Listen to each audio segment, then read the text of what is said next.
اليوم نجسد مسيرة سلمية تنزيلا للبرنامج النضالي الذي سطرته التنسيقية الوطنية للأساتذة المتدربين. وكما ترون اليوم القمع البوليسية التي تحطم أو تكسر من مسيرتنا السلمية، ولا زلنا نسطر ونشدد على الكلمة السلمية. نطالب بحقوقنا العادلة والمشروعة وبطريقة راقية وسلمية، ومع ذلك نرى أن القمع البوليسي لا زال يخرج وبعنف.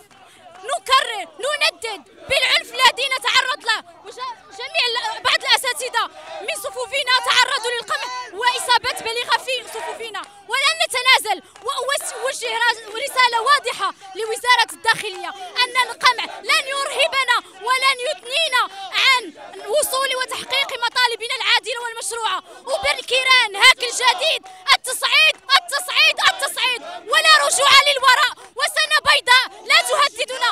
وإذا أنت قررت بسنة بيضاء فنحن سنعليها سنة سوداء في الشوارع. وتحية نضالية.